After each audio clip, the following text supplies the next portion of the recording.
Coming up on Locked On Dodgers, not much Dodgers specific to talk about from the weekend, so we'll dig into the World Series a little bit, talking about starting pitchers not going deep in games, the commissioner saying the game isn't marketed nationally, and a few other things. So let's get Locked On Dodgers.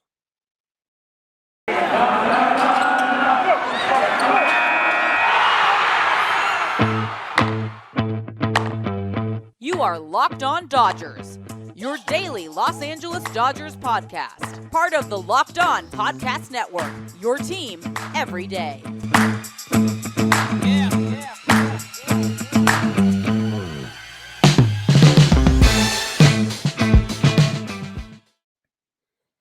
Hello, Dodger fans. I am Jeff Snider, Baseball Essential, and this is Locked On Dodgers, part of the Locked On Podcast Network, your team every day. Vince and I are doing a split episode, so he will be with you for the second half of this show. Thank you for making Locked On Dodgers your first listen every day.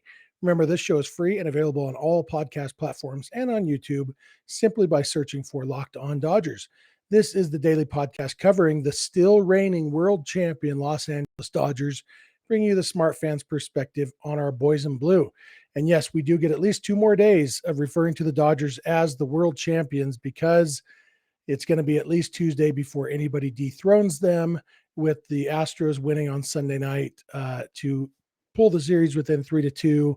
The Braves had a chance to win the series and looked like they might early on, getting a grand slam from Adam Duvall in the first inning. But unfortunately, the back-to-back bullpen games for the Braves just came back to bite them. I say unfortunately for them. I don't care a lot. I'm, to the extent that I care, I'm rooting for the Braves. My best friend is a Braves fan. He went to games 4 and 5 in Atlanta. He was only planning on going to game 4. And then when they won that game, so they had a chance to win the series in game 5, he changed his flight and bought a ticket to game 5. Unfortunately, it didn't work out the way that he wanted. Some people know this about me. The Braves, I don't like the Braves. I've had a grudge against the Braves and their fans since 1991. My best friend, who is a Braves fan, he comes by honestly. He moved to the United States right around the time the Braves started getting good, so he never had a chance to be a fair weather fan because he moved to the United States and his first Little League team was the Braves, so he became a Braves fan. And so, he comes by it honestly, so that's okay. I can respect that. And I want him to be happy. I would have rather had him be sad in the NLCS like he was last year. But now that the Dodgers are out of it, yeah, I want my friend to be happy. And I don't want fans of the Southeast Texas cheating cheaters to be happy. And I definitely think it would be fun if that Southeast Texas cheating cheaters team kept making it to the World Series and kept losing and went down in history as their only World Series win was the one they had to cheat to win. I think that would be funny. So anyway, I've been watching more than I thought I would. I've been watching. I didn't watch the whole game on Sunday. We watched, it was Halloween, watched a scary movie with the family, but then, watched the beginning of the game, watched the end of the game, et cetera, et cetera. So, but there's a few things going on this weekend. There was some pearl clutching, fainting couch. I don't know what you want to call it. There was a lot of outrage after I guess it was game 3, just about starting pitchers not going deep in games. And it's the same thing we see, anytime there's every postseason basically lately that, bullpens play a much bigger role in the postseason. That's kind of how it is and how it's probably going to be for the foreseeable future, unless Major League Baseball makes some changes to the roster rules. But, bullpens, really having fresh rested relievers is a good approach. And it happens to be maybe worse this year because both teams in the World Series don't really have great starting rotations, and the Braves were weakened even more by Charlie Morton breaking his leg. And so, it's a tough situation for them to be in. But yeah, we knew going in that this was going to be a series of bullpens. And yet there were still a bunch of articles just, and I've talked about this before, that fundamentally there are things in baseball where the goal of winning baseball games and the goal of entertaining fans, they don't line up. And this is one of those to an extent, and I'll explain the to an extent in a second. But yeah, a manager coming out and making a pitching change in the middle of an inning. There's nothing more boring than a mid-inning pitching change, but the manager's job is to win games. And, the manager if he doesn't make that pitching change and he does something that's worse for his team just for the sake of the entertainment product, that would be a bad manager. That guy wouldn't be a manager for very long. And, a manager, and for fans of the team, I've said this when, what was it that somebody on MLB Network was upset about? Oh, about using an opener instead of Julio, using Knebel to start that game against the Giants. And, so many people upset. Well, that, you watch the game to see the 20 game winner. No, if you're a Dodger fan, you watch the game to see the Dodgers win the game. And that was the goal. And that's why Dave Roberts did what he did, and regardless of whether it was the right decision or not, the entertainment value should never come into the equation for a manager. The manager's job is to win games, plain and simple. It's Major League Baseball's job to make the game entertaining. And I'm going to talk more in the second segment about a little bit about that and some, hashtag Jeff for commissioner stuff. But it's the league's job to make the game entertaining. It's the manager's job to win games. And so if Major League Baseball wants to change how much starting pitchers are pitching, they're going to have to make some changes. And I've said before, my idea is limit the number of pitchers on a roster. Say, okay, you can only have 11 pitchers on your roster. You go deal with it. And that would mean you would have more bench players, more position players on your roster, because all those roster spots that aren't filled by pitchers will be filled by position players, which would bump up offense because more often you would have pinch hitters. So they'd have the platoon advantage more often against the pitchers. Right now, most games, the late innings, it's like, okay, we're bringing in our righty reliever for the righty heavy part of the lineup, bringing in the lefty to face the lefties. And so the balance is skewed in favor of the pitchers. Limiting the number of pitchers on the roster would change that balance as far as platoon advantage goes.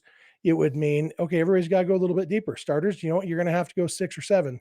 Relievers, you got to come in knowing you might have to go 2 innings, which means they can't come in just throwing gas the whole time. Got to kind of conserve some energy. I don't know that it would ever happen because it would lead to more injuries, maybe, or at least that would be the concern.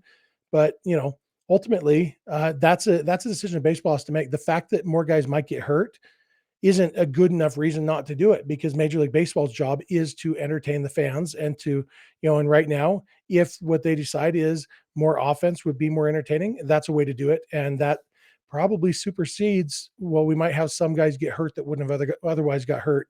There's no way knowing whether they would have got hurt otherwise. But that's Major League Baseball job. But the other thing that really bugged me this weekend was, it's not like anybody cares how many innings. I forget even which pitcher it was. It was like, it was Ian Anderson. He was throwing a no-hitter through 5 innings. And he was at 76 pitches. He was not going to throw a no-hitter. He wasn't going to complete the game. And nobody cares. I feel like I got robbed of 2 more innings of Ian Anderson. He could have gone deeper. And the value of my life, my happiness depends on seeing 2 more innings of Ian Anderson. Nobody cares about seeing Ian Anderson pitch 2 more innings. I guess maybe if it was, peak Pedro Martinez, maybe you could make that case. This is Ian Anderson. He's a decent young pitcher, but nobody cares. It was just a way to, and so when people wrote the article saying it makes the game less entertaining to have Ian Anderson taken out in the middle of a no-hitter. Like, no, it doesn't. Not if you care about, and I'm not going to say their opinions are invalid.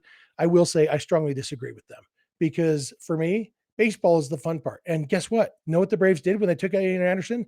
They brought in another guy to pitch. And that guy, he stood on the same mound and threw pitches to the same home plate, and the hitters tried to hit him instead. It's still baseball. So, you're really looking for something to clutch your pearls about, clutch Jock Peterson's pearls about, if you're really that upset about Ian Anderson not getting a chance to go 6 hitless innings instead of 5.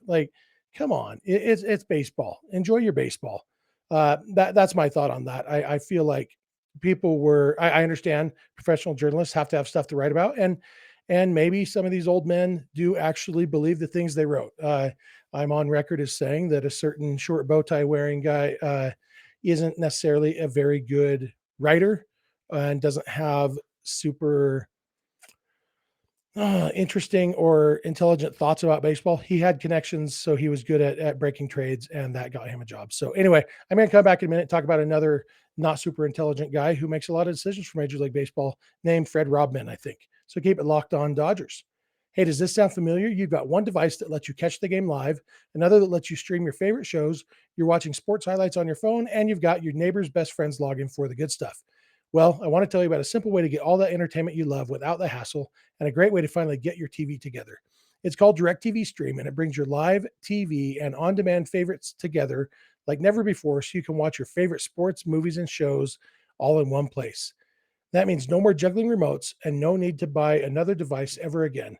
And the best part, there's no annual contract. So get rid of the clutter and the confusion and get your TV together with DirecTV Stream.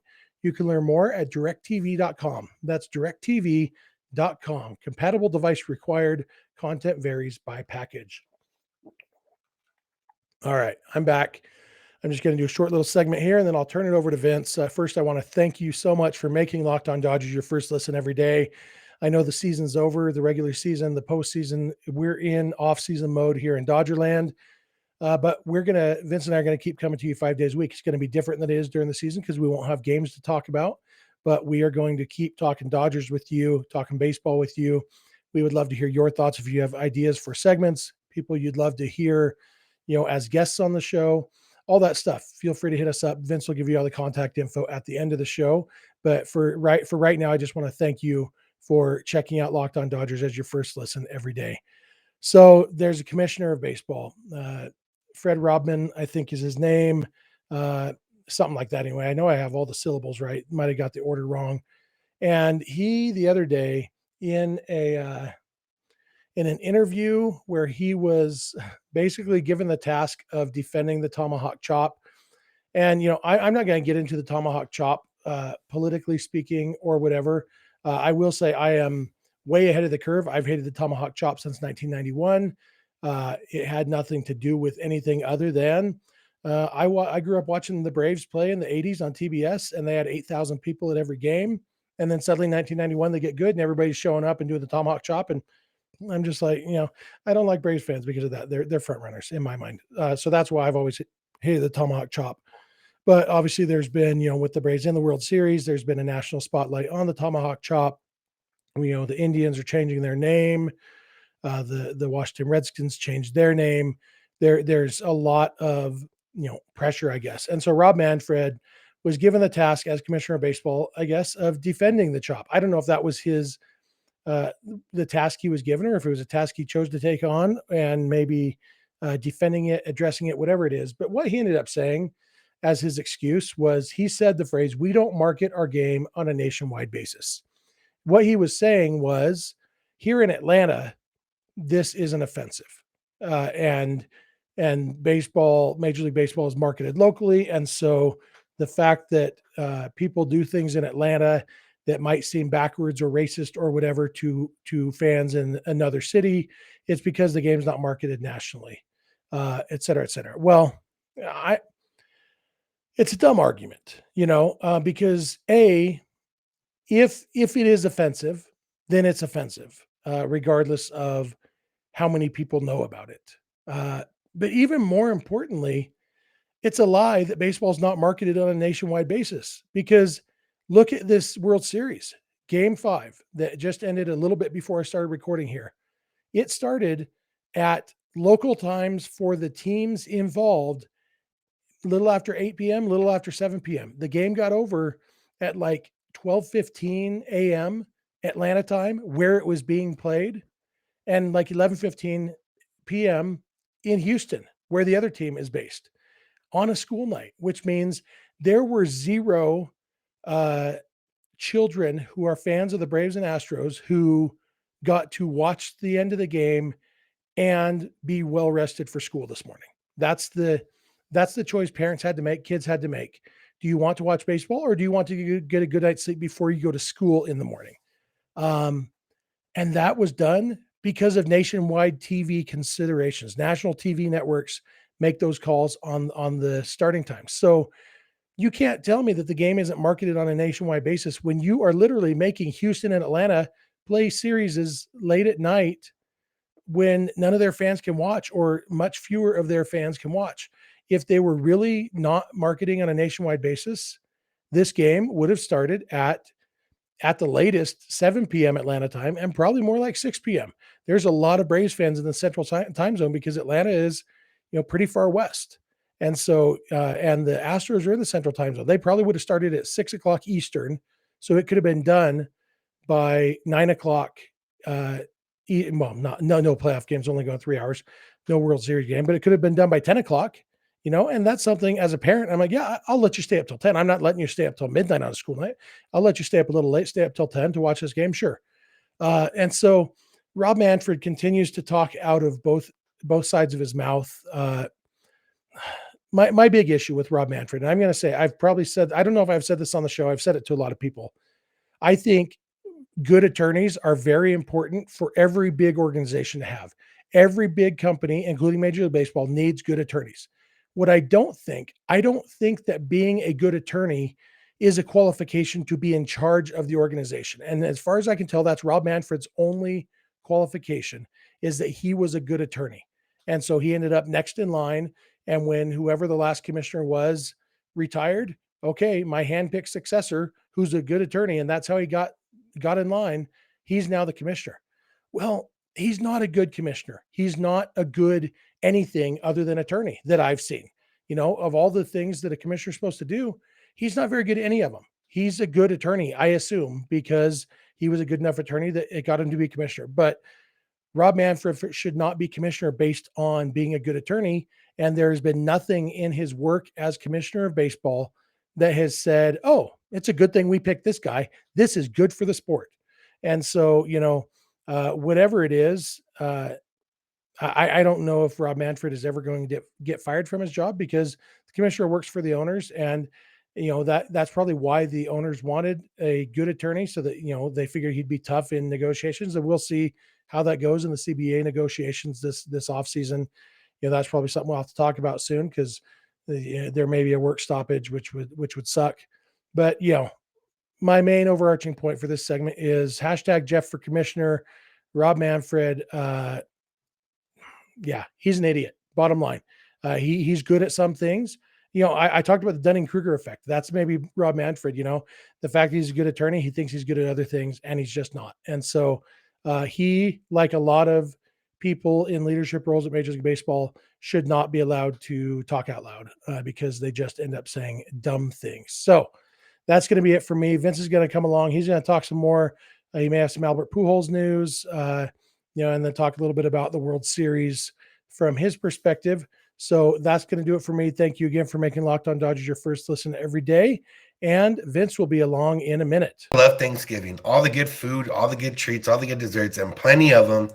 But maybe you want a yummy dessert that isn't so full of calories and sugar. We got that dessert for you. It's called Built Bar. Built Bar is the new holiday dessert. You can feast on something delicious and feel good about it. One slice of pie can be upward of 300 calories, and that's on the low end. Most Built Bars are only 130 calories and only 4 grams of sugar, with plenty of protein to go with it. Replace that coconut cream pie with the coconut Built Bar, or the raspberry Built Bar with the raspberry pie. There's lots of good flavors to replace any pie. Low calorie, low carb, low fat, high protein, 100% covered in chocolate. It's a great option for when you're hungry. It's a great option for when you need dessert. It's a great option not just for Thanksgiving, but for any time of the year, any day of the year. So bring some to your family gatherings. Make things less awkward. Maybe your aunt wants to try the Built Bar. I don't know. There's new surprises all month. Limited time flavors will be coming in and out. So check Built.com regularly. And there's nothing like a Built Bar Black Friday. So mark your calendar, because Black Friday will be a huge event with all sorts of surprises. So right now, go to Built.com, use the promo code LOCK15, and you'll get 15% off your order. Get it in time for Thanksgiving. That's promo code LOCK15 for 15% off at Built.com. Thank you for making Locked On Dodgers your first listen every morning. Make sure to tap in with us every Monday through Friday. Start your morning right. Yo, I'm Vince Samperio, Chavez Fiends, here to close out the episode. And like Jeff mentioned, there wasn't too much Dodger-centric things or news that happened this past weekend. I guess the one thing that could be considered news is that something we kind of knew. Albert Pujols said that he wants to retire when the time is right, but he doesn't think that time is here yet. He is currently playing now in the Dominican Winter League.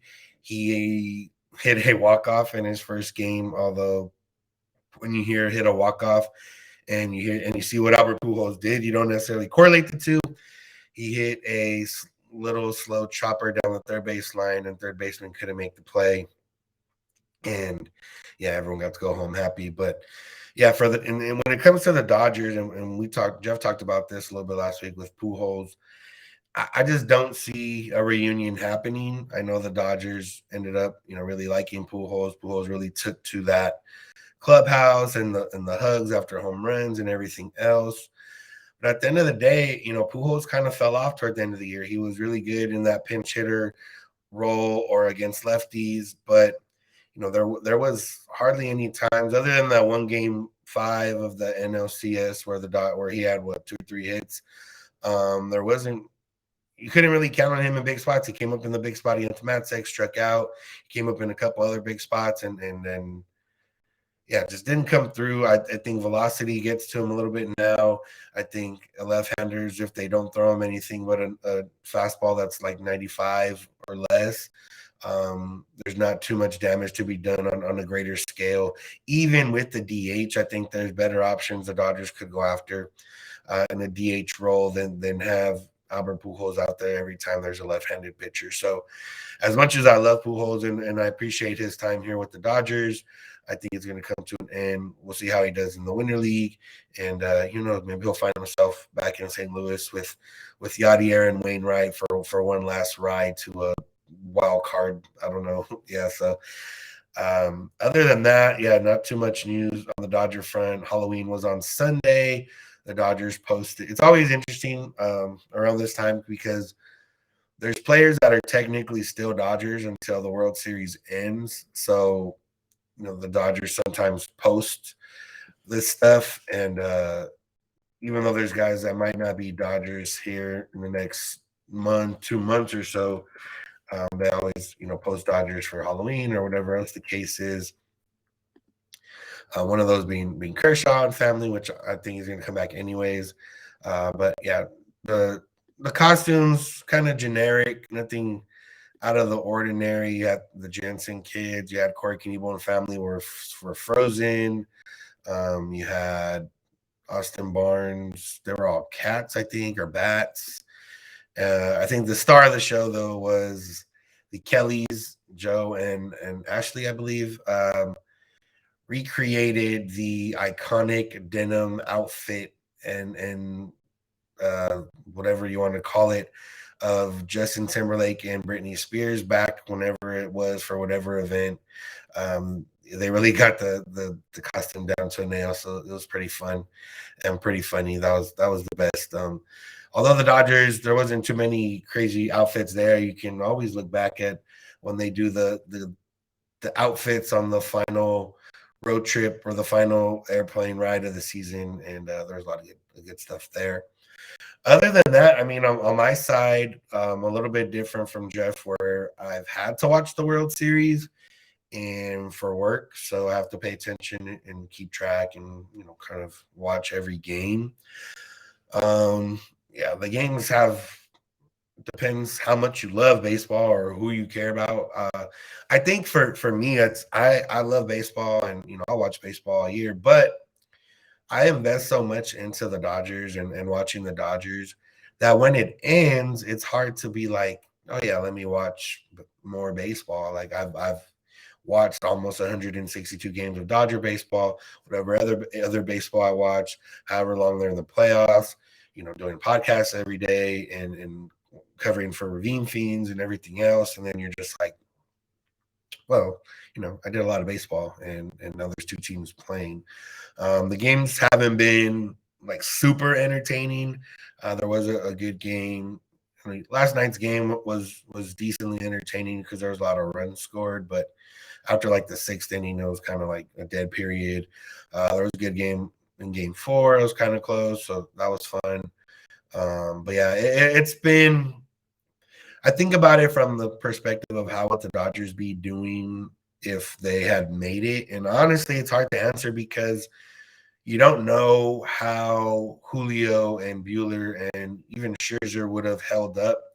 You don't know how effective they would have been. You don't know if it was just a case of the NLCS, everything caught up to them and they would have been refreshed and ready to go for the World Series, or would they have continued to be, tired or ineffective like they were in the NLCS? So it's hard to say from that perspective, although the Braves haven't really had the best start that they had is the 5 innings from Ian Anderson, no hit ball. Other than that, Max Fried didn't do that great. Charlie Morton ended up getting hurt, so he wasn't able to go that deep. And then they had the two bullpen games. But the Astros aren't hitting their infield before last night, and they got a couple hits last night, so probably up their average. But before last night, the Astros infield of the cheating infield of Gurriel, Altuve, Correa, Bregman was hitting 169. And Altuve was basically carrying that. He had the 2 home runs from that group, and he had 2 RBIs. So I think the Dodgers pitching, as long as they held up, they would have been able to hold the Astros to not too many runs, although it might have been a little bit more of a slugfest maybe. The Braves pitchers, Minter finally looked gassed there in Game 5 last night, so maybe it's starting to catch up to him. But, yeah, and then on the other side, the Braves, I saw people told me after the NLCS, like, man, I hope Rosario goes 1 for 20 in the World Series, or I hope, whatever, blah, blah, blah. For me, it didn't feel that way because I'd rather lose to at least somewhat sustained success over a 3-week period rather than a fluke week where Eddie Rosario was the hottest hitter in baseball.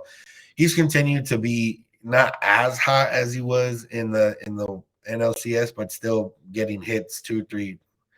He's had a few multi-hit games, and he's continued to be a threat. So at least that, because if he turns back into a pumpkin, and then you're the Dodgers, you're like, well, that guy literally just got hot for a week, and now he sucks. And you think about it more from the Dodger perspective. So when it comes to pitching wise, there hasn't been, Jeff talked about the starting pitching stuff. It's more of a product of just how the teams got there, injuries, things like that. It was cool to see. Zach Greinke's an interesting one because, I still like Zach Greinke, but I don't know. There's just one of those, I don't fully like Zach Greinke, even if there's, I guess, not really a reason. He always said he would chase the money. It wasn't really his fault. He got traded to the Astros, but, whatever the case is, he had a nice start, went 4 innings. He has 2 hits in this series. He has more, I think, the same amount of hits as Bregman. Probably this, I don't know, Correa, I think, got 2 hits last night, but he got a pinch hit last night, so that's fun. These times watching pitchers, that might have been, Zach Greinke might be the last pitcher to get a hit in the World Series. Who knows? Definitely not the last pitcher to get a hit, because there'll be pitchers that end up pinch hitting, even if they have universal DH. Pinch hitters end up pinch hitting at some point in a long game or something. We've seen that before, so I don't want to say the last pitcher to get a hit, but definitely one of the last pitchers to get a hit in the World Series, probably. So unless Ohtani finds a new team and ends up making the playoffs with that new team, because he's not going to make it with the Angels. But yeah, World Series, it's been interesting to watch if you're not watching and hanging on every pitch. Some of the games have been a little long. Some of the games haven't been too long. And now it heads back to Houston on Tuesday. Max Fried will try to win it for the Braves. The Astros will have Luis Garcia. Honestly, I just want the Braves to win it on Tuesday. I don't want to go to a Game 7. I don't want the Astros, like Jeff mentioned earlier in this episode, if the Astros continue on, and yeah, they're still good, 5 straight NLCS, 3 World Series in the last 5 years, blah, blah, blah. But if the only time they ever win was the year they cheated, I think it just further validates the fact that they would never, they were a good team, but they would never have won it without cheating. And I guess that makes me feel better, since there's nothing else that's going to happen. They're never going to, take the championship away from them. Their fans are never going to say anything in accept responsibility for that. So if they're going to have to continue to be good, I hope they're always good, but never good enough. And I guess I can live with that. So that's going to do it for my part. That's going to do it for today's episode. Thank you for making us Locked On Dodgers your first listen. We are free and available wherever you get podcasts or on YouTube. will be back tomorrow. I don't know. Maybe we'll take some questions from listeners, or we'll find something. Jeff and I will find something. So that's going to be tomorrow's episode. Make sure to make your second listen of the morning Locked On MLB with Paul Francis Sullivan, aka Sully. It brings you a unique perspective on the major leagues, past and present. Also free and available on all platforms. If you want to get a hold of us, you can do so via email, lockedondodgers@gmail.com. You can always leave us a text or send us a text, leave us a voicemail at 323-863-LOCK. You can find us on social media, Twitter and Instagram at Locked On Dodgers. DMs are open on there. DMs are also open if you follow Jeff at Snider on Twitter, if you follow me at Vince Samperio. Yeah, that's it. We're here every weekday morning. We hope you'll be with us when you get in your car, or if you're at home. Take your device to play a podcast, Locked On Dodgers. And remember, you don't have to agree. You just have to listen. Have a good one.